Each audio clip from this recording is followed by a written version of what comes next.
Okay, nagbabalik po ang Good Morning Boss at dahil ngayon po ay araw ng Kagitingan, balikan po natin ang kasaysayan. Ano nga ba ang nangyari noon? Panoorin po natin to.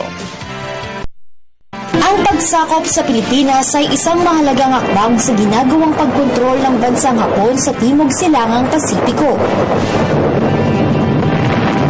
Agawin ang Dutch East Indies at protektahan ng kanilang puwersa sa Timog Silangang Asya. Matapos ang matagumpay na pambobomba sa Pearl Harbor na teritoryo ng Estados Unidos, itinuon ng Japanese Imperial Army ang kanilang pansin sa bansang Pilipinas.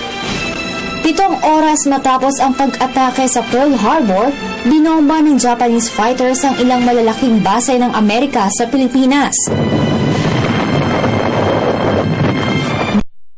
At maagang pag-atake, hindi nagawang lumaban ng mga US fighters at nagawang dominahin ng mga Hapon ang teritoryong panghimpapawid ng Pilipinas.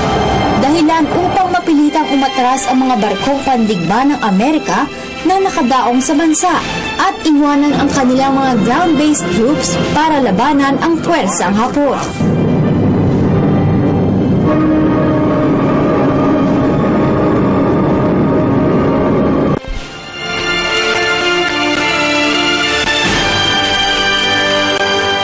At ayan mga boss, natunghayan nga natin yan ng ilan sa mga dahilan kung bakit natin dapat kilalanin lahat ng mga na syempre nakibahagi sa Death March ngayong April 9 nga yan.